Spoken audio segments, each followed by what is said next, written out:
Hello student, आपको स्वागत है अपने यूट्यूब चैनल आरके क्लासेस पर। और आज हम इस वीडियो में बताने वाले हैं अध्याय 9 के विषय में पढ़ाने वाले हैं, जिस चैप्टर का नाम है महिलाओं की स्थिति एवं सुधार।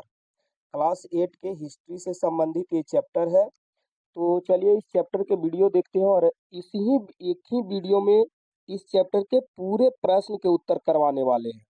तो लास्ट तक जरूर बने रहिएगा। चलिए देखते हैं पहला क्वेश्चन क्या है। पहला क्वेश्चन है, स्त्रियों की असमानता की स्थिति पर पहली बार किसके द्वारा प्रश्न चिन्ह लगाया गया। यानी स्त्रियों के साथ जो भेदभाव किया जाता था, स्त्रियों के सम्मान के लिए सबसे पहले प्रश्न चिन्ह यानी आवाज कौन उठाया था।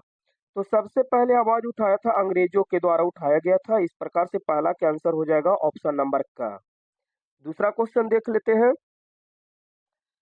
दूसरा क्वेश्चन है, शिक्षा किस वर्ग के महिलाओं तक सीमित था।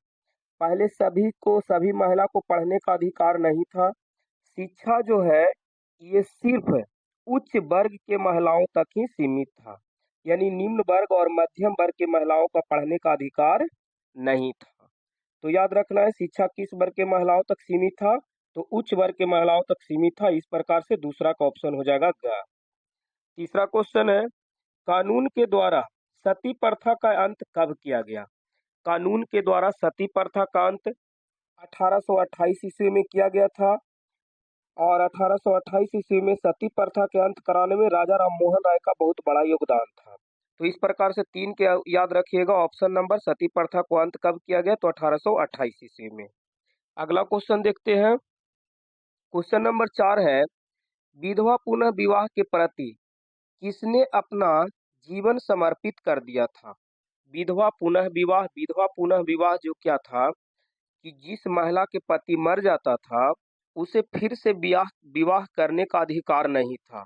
और जो महिला कम उम्र में विधवा हो जाती थी उसके लिए ईश्वर चंद्र विद्यासागर ने अपने पूरे जीवन समर्पित कर दिया था विधवा पुनः विवाह के लिए। ईश्वर चंद्र विद्यासागर का मानना था कि अगर कोई स्त्री के यानी किसी महिला के पति अगर डेट कर जाता है तो उसे दूसरा विवाह करने का अधिकार मिलना चाहिए, होना चाहिए।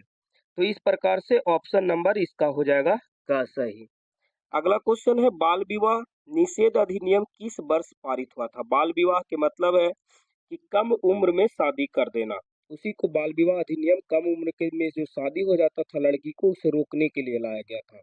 और बाल विवाह निषेध अधिनियम कब लाया गया था, तो ये पूछा जाता है। तो ये पूछा है तो ऑप्शन नंबर घ आपको सही हो जाएगा 1929 में। तो याद रखिएगा, सती प्रथा कब लाया गया था, तो 1928 में, और बाल विवाह 1929 में। आगे देखते हैं अगला नंबर क्वेश्चन। आइए विचार करें। पहला नंबर क्वेश्चन है, महिलाओं में असमानता की स्थिति मुख्यतः किन कारणों से थी।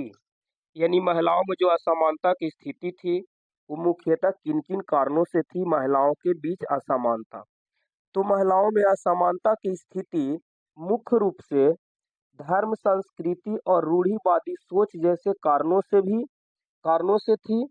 धर्म और संस्कृति के नाम पर महिलाओं के साथ भेदभाव किया जाता था और महिलाओं को शिक्षा से वंचित रखा जाता था। यानी महिलाओं को पढ़ने नहीं दिया जाता था। महिलाओं को घरेलू कामकाज तक ही सीमित समझते थे। तो इतना लिख लेना है इसमें। यानी इसमें मोटे तौर पर हमको याद रखना है कि महिलाओं को शिक्षा से वंचित रखा गया था।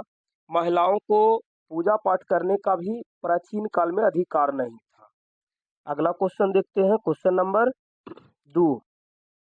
सती प्रथा पर किस प्रकार के विवाद रहा। सती प्रथा पर किस प्रकार के विवाद रहा। सती विरोधी एवं सती समर्थक विचारों को लिखे। यानी कुछ लोग सोच रहे थे कि सती प्रथा को समाप्त किया जाए। सती प्रथा उसको कहते हैं क्या था पहले कि अगर कोई पुरुष अगर डेट कर जाता था यानी मर जाता था तो उसके साथ उसके पति को भी जला दिया जाता था या जिंदे गाड़ दिया जाता था। और इसी कुप्रथा को रोकने के लिए सती प्रथा नियम लाया गया, जिसका कुछ लोग विरोध किए और कुछ लोग समर्थक किए थे। इसी के विषय में पूछ रहा है। तो सती विरोधी का मानना था कि अगर कोई पढ़ाई गई चीजों का ग्रहण न कर पाए तो उसे अक्षम मान सकते हैं, लेकिन पढ़ने का अवसर महिलाओं को तो पढ़ने का अवसर ही नहीं मिला है, इसीलिए उन्हें पुरुषों से कमजोर नहीं कहा जा सकता है। जबकि सती समर्थक का मानना था कि औरतें कुदरती तौर पर कम कम हो जाएगा यहाँ पे कम समझदार होती है और अपने पति की मृत्यु के बाद उसके साथ जाने की कामना करने लगती है। ये कह रहा है सती प्रथा के विरोध करने वाले। तो आगे चलते हैं, अगला क्वेश्चन देखते हैं। क्वेश्चन नंबर 3, राजा राम मोहन राय के द्वारा महिलाओं से संबंधित किस समस्या के खिलाफ आवाज उठाया गया था? राजा राम मोहन राय के द्वारा महिलाओं से संबंधित किस समस्या के खिलाफ आवाज उठाया गया था? तो याद रखना, मुख्य तौर पे राजा राम मोहन राय जो थे उस सती प्रथा के खिलाफ आवाज उठाए थे, लेकिन सिर्फ इसी के खिलाफ नहीं, विधवा पुनः विवाह में भी राजा राम मोहन राय की योग था, बाल विवाह नियम निषेध में भी राजा राम मोहन राय की योगदान था। तो देखते हैं इसका उत्तर। राजा राम मोहन राय आधुनिक युग में सामाजिक सुधारक आंदोलन के प्रणेता थे। राजा राम मोहन राय ने 1828 ईस्वी में ब्राह्मण समाज नामक संगठन बनाए थे, यानी 1828 ईस्वी में ब्राह्मण समाज नामक संगठन की स्थापना किए थे, जिसके माध्यम से 1929 ईस्वी में सती प्रथा का अंत करवाया। महिलाओं को उस समय शिक्षा ग्रहण करने का अधिकार नहीं था। राजा राम मोहन राय ने महिलाओं को शिक्षा ग्रहण करने का अधिकार दिलाया। ये 1929 से जो हो जाएगा 1829, याद रखिएगा। तो शिक्षा ग्रहण करने का अधिकार भी दिलाया था राजा राम मोहन राय। अगला क्वेश्चन देखते हैं। क्वेश्चन नंबर 4 है, ईश्वर चंद्र विद्यासागर के महिला सुधार में योगदान की चर्चा करें। यानी ईश्वर चंद्र विद्यासागर के महिला सुधार में क्या योगदान था? तो ईश्वर चंद्र विद्यासागर ने महिलाओं के बाल विवाह के लिए आवाज उठाए। 1856 ईस्वी में विधवा पुनः विवाह अधिनियम पारित करवाए और विधवा पुनः विवाह अधिनियम पारित करा के ईश्वर चंद्र विद्यासागर के एकमात्र पुत्र नारायण दास बंदोपाध्याय का विवाह एक विधवा से करवाया और इस प्रकार ईश्वर चंद्र विद्यासागर ने महिलाओं के लिए योगदान दिया। यानी ईश्वर चंद्र विद्यासागर ने विधवा पुनः विवाह अधिनियम पारित करवाया और सबसे पहले अपने बेटे का ही एक विधवा औरत से शादी करवाया और लोगों को कहा कि विधवा औरत से भी लोग शादी कर सकते हैं।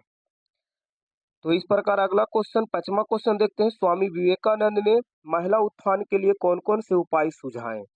स्वामी विवेकानंद ने महिलाओं के उत्थान के स्वामी विवेकानंद ने महिलाओं के उत्थान के लिए शिक्षा, आध्यात्मिकता और समाज में सम्मान के लिए कई उपाय सुझाए। उनका मानना था कि महिलाओं को ऐसी शिक्षा देनी चाहिए जिससे वे आत्मनिर्भर बन सके। आत्मनिर्भर माने वह अपने कुछ कमा सके और महिलाओं को अपने निर्णय खुद लेने का अधिकार देना चाहिए। इस कार्य से भारतीय संस्कृति का आदर और पश्चिम जगत में स्थापित हो सकता है। यानी भारतीय संस्कृति का पश्चिम जगत कहने का मतलब कि यूरोपीय देशों में भी भारतीय संस्कृति को अपनाया जा सकता है।